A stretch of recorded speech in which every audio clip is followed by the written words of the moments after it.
Alta's time was ticking. A company that rode the roller coaster of highs and lows, from getting their dream partnership to having those same dreams be crushed. If you saw our last video, you'll know the startup had to halt operations and lay off its employees. But as that story ended, another, even more fascinating one appeared. You see, Alta never actually went bankrupt. Technically, they didn't. This is the story of an owner group joining forces in an attempt of saving Alta. Unity, corporate vultures, a culture of secrecy, and legal threats. All things that were yet to unveil. As frustrated as they were, you can imagine how frustrating it was for us to sort of be gagged and not be able to share from, the moment the deal with Harley blew up to the closure in October, to not be able to share anything was really hard. In order to make sense of the following events, I need to introduce you to Philip. I'm Philip. I founded the Alta Owners Forum.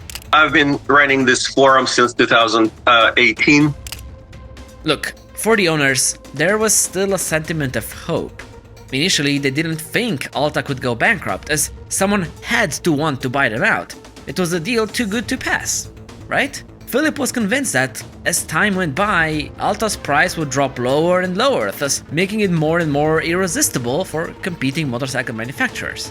People with alleged connections inside of Alta tried telling the community they had someone willing to invest, and yet, no news.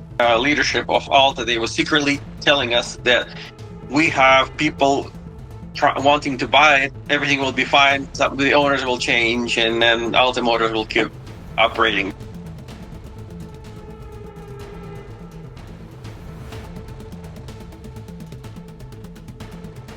Nobody seemed to rise to the occasion and purchase Alta Motors. Sure, one reason is that Harley was still holding a weight on top of their head. But is that the only thing? Let's take a step back and think clearly. What would the motorcycle manufacturer actually acquire? At first, publicly, it was believed they had sold between 1 and 1.3 thousand motorcycles. Later on, when their engineering software tool got leaked, we could see a file inside of this archive containing VIN numbers. Allegedly, these are all the VIN numbers Alta ever used, and if you add them up, you get some interesting results. In reality, Alta only managed to sell 796 motorcycles to consumers. Another 53 were marketing bikes, while the last 31 were used in research and development. Those numbers scream boutique manufacturer.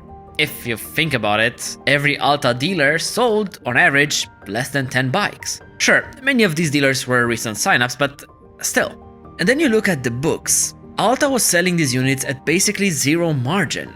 On paper, the cost of goods came out to 15% lower than their selling price, but that's literally just a bill of materials, not including any manpower, facilities, R&D costs, and many more.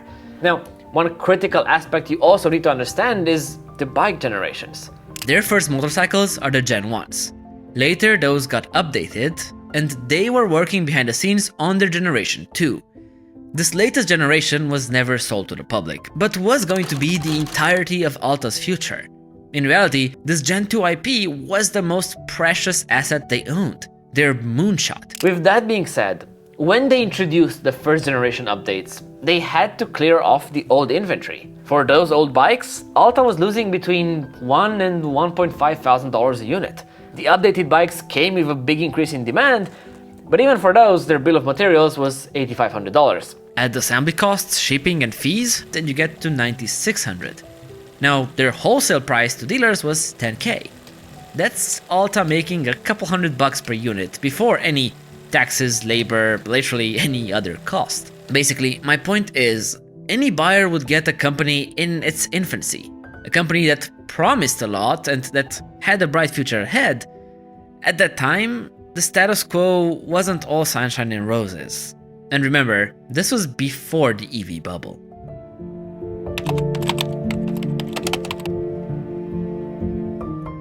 Crucially, at this point, somehow Alta had not yet declared bankruptcy.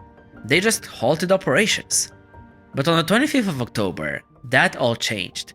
Without the community noticing, Alta Motors drafted an ABC notice to their creditors. In a nutshell, they started the liquidation phase of the company.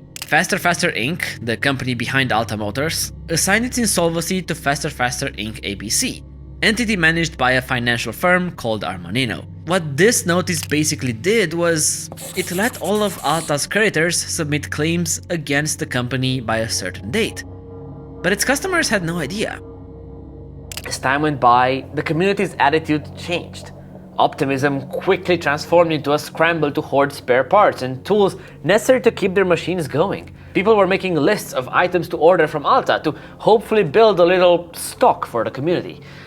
But again, keep in mind, these customers had no idea what was happening behind the scenes at Alta. It was all a guessing game. You know, it took us retroactively when to understand what happened. But back then we didn't know. None of us knew.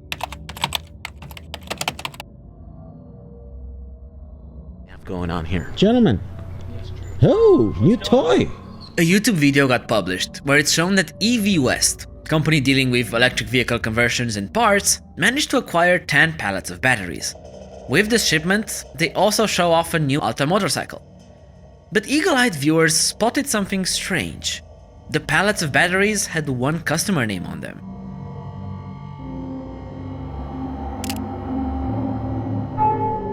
Faster Inc., also known as Alta. How did those get to EV West? Why was Alta selling batteries? I reached out to EV West for clarifications and found the following. You see, they had collaborated with the Liquidation company in the past, so when the liquidation started behind the scenes, the financial company contacted them first. That's how they managed to acquire the pallets of battery cells and 20 assembled Alta motorcycles.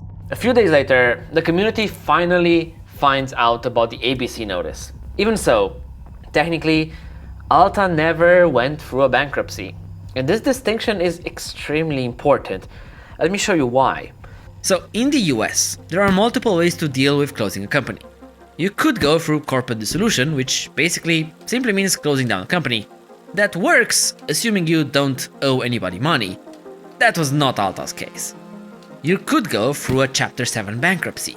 This forces the company to sell its assets in order to pay the creditors. The process is governed by a bankruptcy trustee, entity which may not be familiar with the core business of the startup. The point is, this most likely never maximizes the value of a company, which was not great for Alta either. The entire procedure is governed by federal law. Then you have Chapter 11, also governed by federal law, which basically forces a company to undergo a restructuring process and create payment plans for creditors. The problem is, this assumes the company still has some funds available to operate during the months when the restructuring is going on. For example, if you owe someone 10 million and they ask for their money back and you only have 1 million, this might be enough for you to survive another 2 months and figure out the payment plan. But Alta didn't have that money anyway. Now, in some states, there is also a fourth option, an assignment for the benefit of creditors, or ABC. And this is the way Alta decided to go, and it's really important to understand why. First, it is a voluntary insolvency procedure, governed by state law. The company basically names an entity and entrusts it with the sale of its assets and the payoff of creditors. This entity is usually a financial services firm. Unlike Chapter 7, the company can choose who this entity is, and so they can pick somebody with experience in the field. Basically, someone who knows how much its assets can actually be worth. The reason why this is so important, ABCs do not require court filings. Essentially, all sales happen as private transactions. In a nutshell, the entire process can become pretty obfuscated from the public eye, unlike chapter bankruptcies. This right here, this is one of the things that made resurrecting Alta so difficult. When finding about the news, some members of the community jumped out to offer their retirement funds or mortgaging their houses in an attempt to buy what was left. We started brainstorming where the money would come from. We started looking into our own retirement savings and bank savings and, whatever people can sell. And some big egos came up. Realistically, these were never serious offers. But what was serious was that a few groups of owners rallied around, trying to find solutions. Sure, they cared about the brand, but first things first, they cared about being able to support their own motorcycles. And that's when the first vultures started circling by.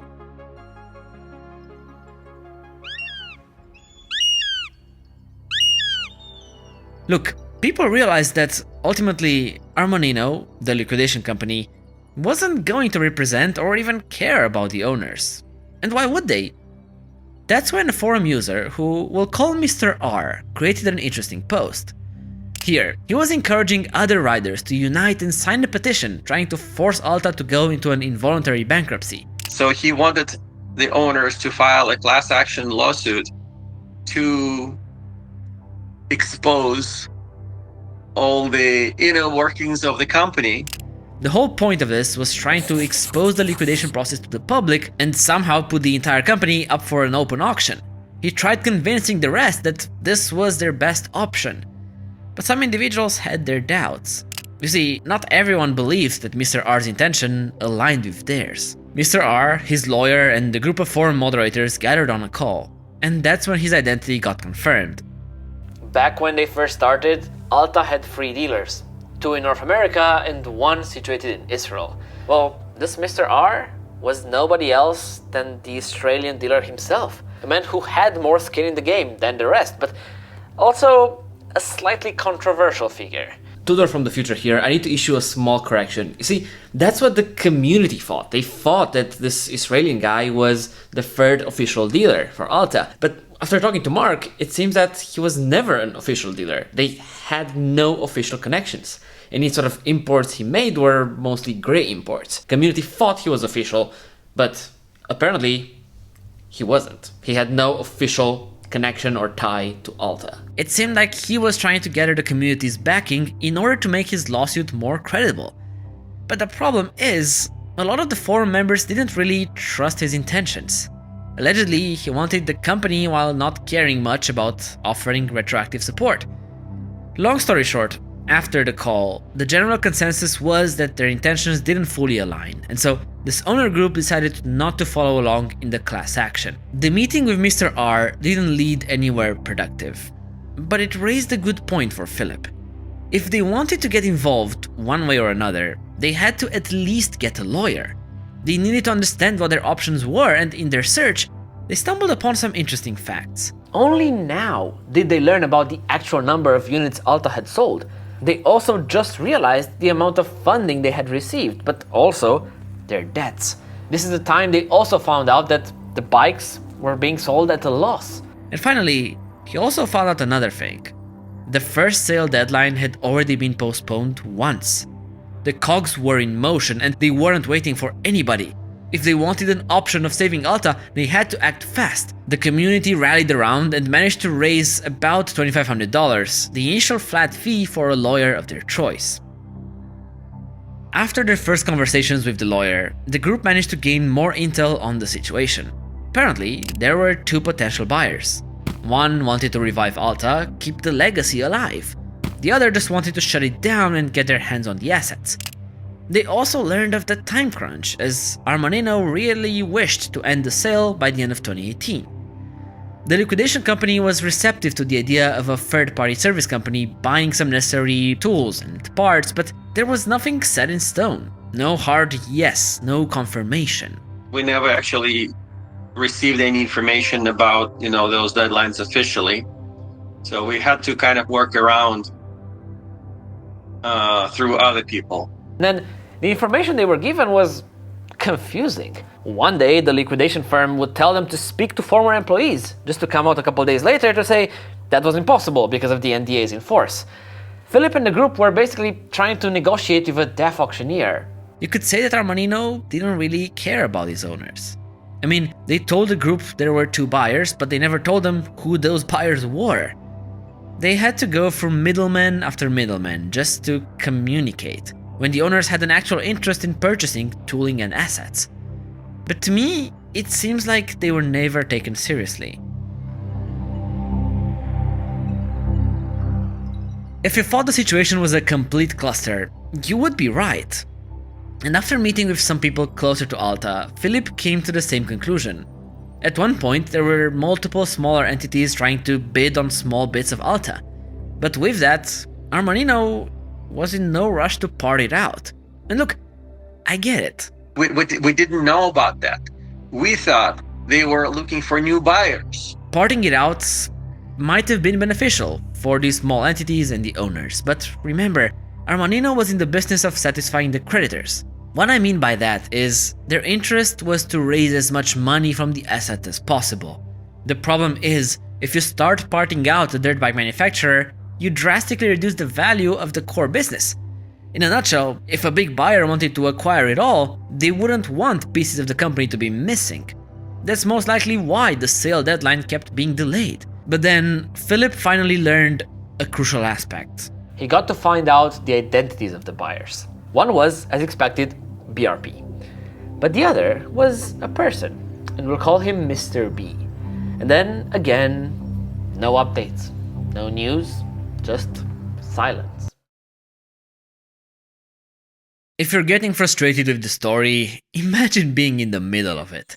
These weren't just fans, they had invested tens of thousands of dollars each into these products. They wanted to spend the money to buy tooling and parts, to do something, but they were kept completely out of the loop. Yet, on the 15th of February 2019, everything shifted. Mr. B got in contact with Philip. The idea was simple. Out of hundreds of owners, some of them could have been accredited investors. They would team up and create another entity, Alta 2.0. This new entity would buy up the IP from the liquidation firm and restart the company. Where Philip came in was as a middleman, a person to filter out the really interested forum investors from tire kickers. That's why Mr. B never revealed his identity, as time was of the essence. And it was working with people stepping up. You see, these people had practical interests, but more importantly, they loved the Alta brand, the mission, the product. Unfortunately, investors weren't signing up fast enough. Look, the reality is, they needed hefty cash pledges, not randoms putting in a few $1,000s each. This was not crowdfunding. So, Mr. B came with another idea. Alta 2.0 could pre-sell motorcycles from Alta's inventory at a fixed price. This would secure them a few millions in cash, money that he would spend acquiring the assets. These assets also included a stock of bikes, which would then be given to the people who pre-ordered. If this was to fail, customers would simply get their full deposits back. Now, let's step back for a second, because I keep throwing sums of money into the mix. Here's what needed to happen. Ideally, they would have found an investor willing to spare with $10 million. 5 of that would go into the sale, acquiring the IP, inventory, production equipment, and the facility lease. The other $5 million would have been used to restart the actual operations, hire people back, and so on. So, realistically, well, $5 million was not enough. $5 million would make us owners of the mess. But even that was better than losing it forever. Time was running out, and the piggy bank wasn't feeling fast enough. I had a spreadsheet of people who are potential investors, and there was, I think, $1 or $2 million on that list. They were getting closer and closer. Look, this was way past a fairy tale. It was actually doable.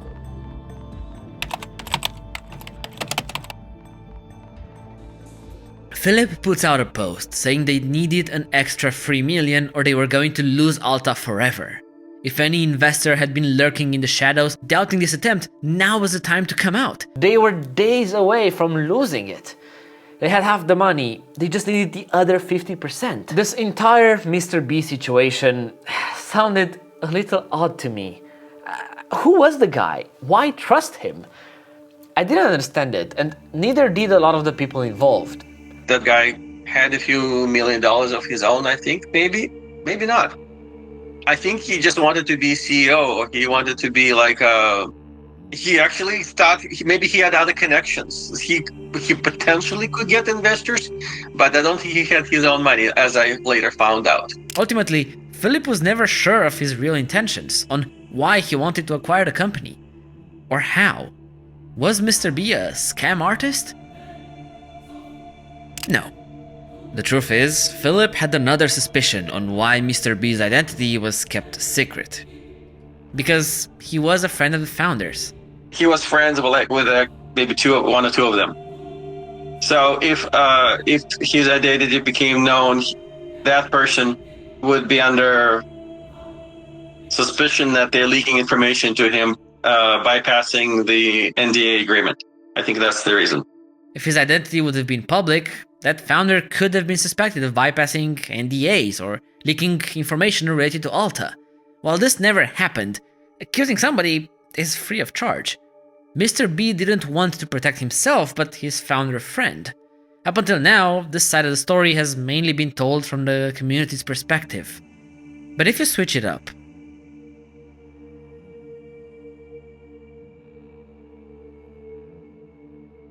here's the twist. The founders were still fighting to save Alta. When the sale began, they gathered around and decided to try and somehow bid for the Generation 2 assets. They would buy them back and start a new company while using Mr. B as a means to raise the money. Now this is important because they were the only people who would have truly been able to restart Alta. Remember that Harley confidentiality agreement? They were part of it. So there was no conflict of interest. They were some of the only people on Earth who could still leverage the second generation technology without risking a lawsuit. Once the founders found out about the battery stock that was sold to EV West, they realized that acquiring new battery cells could take up to a year given the company's financial status, which in their eyes would basically make restarting operations close to impossible. That's when Marc and the others gave up on the idea. But Mr. B still thought there was a chance, so that's when he turned to the forum and its community of owners. Mr. B? He had been a previous investor in a venture firm. He had wanted to invest in Alta before, around 2015 to 2016. In reality, he really wanted this to succeed as well, but ultimately couldn't be that open about it with the rest. And with that, it proved to be hard for him to gain the trust of the community.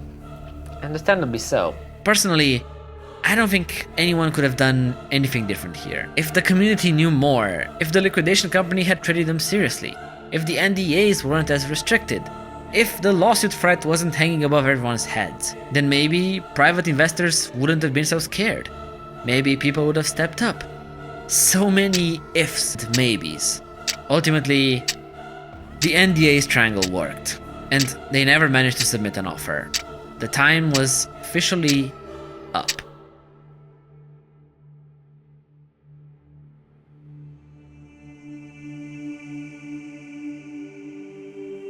BRP announced the purchase of assets from Alta Motors. They were crystal clear, the brand was dead. No plans to ever bring it back. No support for previous bikes, no future motorcycles. Owners were angry. This meant there was no way for them to maintain their bikes. People rushed to suggest class action lawsuits and other such decisions.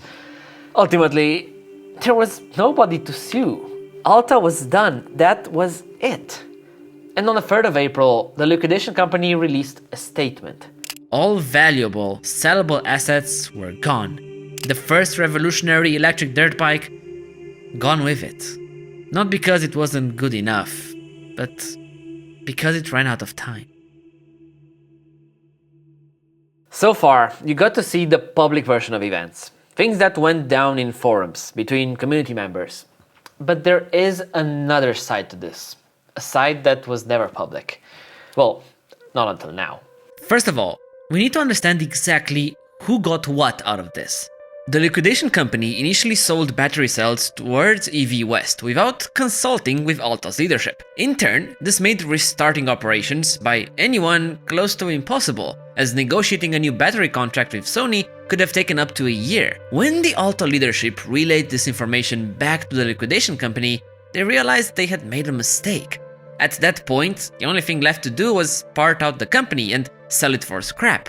That's why Armanino decided to give up on selling Alta as a whole. BRP spent $2.5 million to acquire some intellectual property, patents, hardware for battery packs, the software Alta had developed, and their domain name. What they didn't buy was the parts inventory.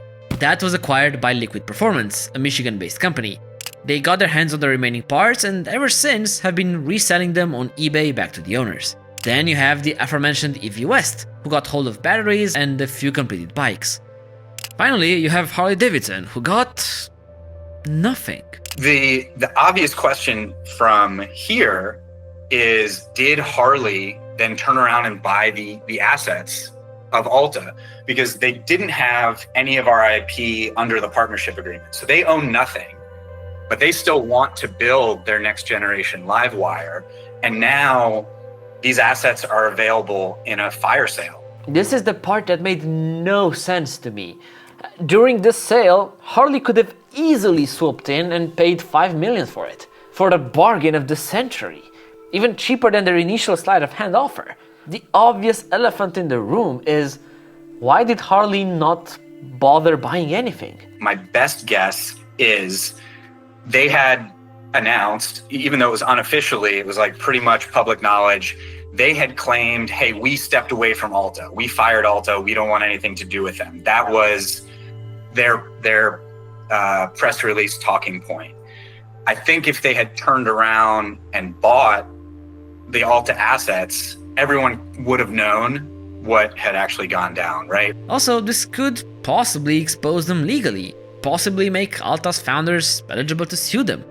Now, these are all speculations, but what seems to be more clear in Marc's eyes was that Harley, above all, wanted to make sure nobody could use the second generation assets. In fact, remember those legal threats from the first episode? They came again, this time after Armanino, the liquidation company. I do know that Armanino was not going to sell those assets or they had been very harshly warned against selling those assets. One thing you have to understand, Armanino, and most companies alike, they're not lawyers. They get paid a small amount of money up front and later get a single-digit percentage fee out of any sale. It was something like a 6% cut on the asset sales. And I think in the best case, maybe those assets sell for $500,000, maybe $1 million. 6% on $1 million is 60 grand. Do you really want to start a legal battle with Harley Davidson over a best case of 60 grand in revenue, probably more like 30 grand in revenue? Your legal fees are going to blow through that in the first 2 weeks. Why is this relevant though? Well, because this means one thing.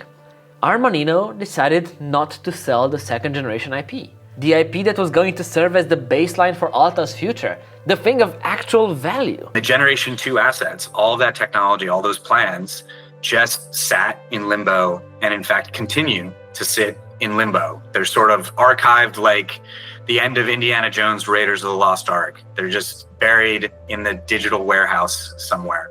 And before you ask, no, BRP never owned that. They never bought the second gen assets. That's why they can't use them, because they don't own them. BRP is who ended up acquiring all of the Generation 1 assets.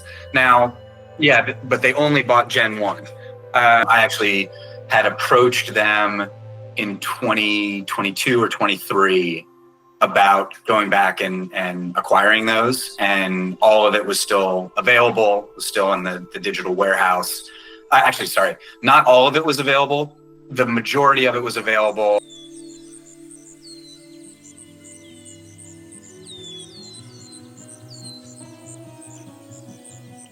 Going back, there is one even bigger question. Okay, BRP didn't do anything because they didn't own the second gen. They were just trying to get anything of value they could for their $2.5 million in loan debt, and not seeking to stir the Harley hornet's nest. The real question is, why did they bother with everything? And here, we can only speculate. One theory is that, ultimately, Harley wanted to make sure Alta never succeeded as their competitor. With their original Redshift ST announcement, they saw them as a big competitor for their own Livewire, and at that point, they were cheap to kill. If Alta stayed in the dirt market, maybe they would have never been a target. But ultimately, they were a technology company. That's how they pitched themselves. Early investors didn't put money in for building dirt bikes, but for a big electric mobility company. Their vision included street bikes, mopeds, and many more. Dirt bikes were really important to us. So it wasn't just dirt bikes. But yes, we had every intention of getting into almost every segment of lightweight mobility, kind of everything smaller than a car and bigger than an e-bike. Realistically, Alta might have never found its investors without this grander vision that ultimately painted the big target on their back. That being said, it is just a theory, one that Marc actually doesn't quite believe in. Yeah, it wasn't like, oh, we better kill them before they beat us. I don't think Harley could ever see a future where Alta was eating their lunch. Then there is another theory. After the Livewire, for Harley it was clear. They needed something radically different. So there is a chance that initially they entered the tech partnership in good faith. They might have actually wanted to build a strong relationship with Alta. The first deal was that the $24 million in development was as cheap as they could ever get to a second platform. But when they saw their books, they noticed they could get everything for much cheaper. They got access to our financials and they saw an opportunity for this acquisition, for this play. Oh man, we don't need to spend another 20 million. We can get this for like 1 or 2. But ultimately, Harley ended up being the ones who got the nothing. Or did they? One thing is clear, after all this went down, Harley still needed to develop a successor to the Livewire, bike that nowadays we know as the Del Mar.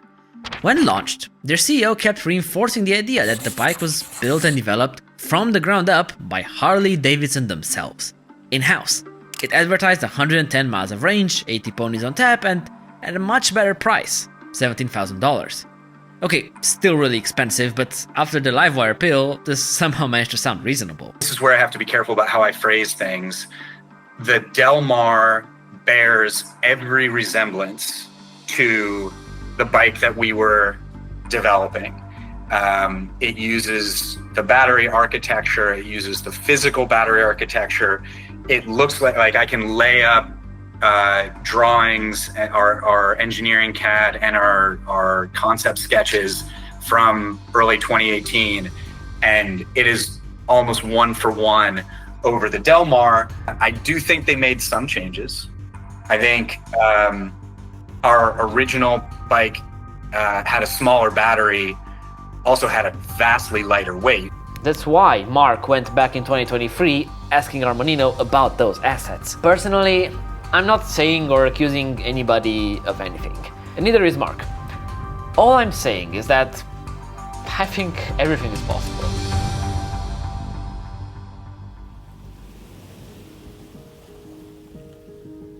In the end, for Alta's riders, it wasn't all doom and gloom. Through other companies and leaks, they managed to get some tools to keep maintaining their bikes, to keep the Altas alive. Many of those bikes are still up and running. The vast majority of the bikes are still out and being used. There's not too many businesses that are as satisfying as building something, building products, and then especially when it's in a space where like this is the thing that people love and you're able to deliver that to them, feels pretty good. In that sense, Alta never died. The world also got to see the true potential of electric dirt bikes. Arguably, without Alta, we might have never had companies like Stark. In a poetic way, Alta was a company that had to die in order to open the world's eyes. Proved that electric dirt bikes had their place. It's the story of a martyr, because they believed in their version of the future. Unquestionably, the best thing that came out of it is the team that we built at Alta, and both family and network that has resulted from that. The crazy thing is, we were working insane hours. We never had enough money and resources. Everybody in the company was underpaid versus what they could have made at any other job. And we were having a blast. Like, we were having the time of our lives. If only they could have lasted another year, things could have been wildly different. But it wasn't meant to be. At least, they proved it could be done, and truly paved the way for countless EV startups following in their footsteps.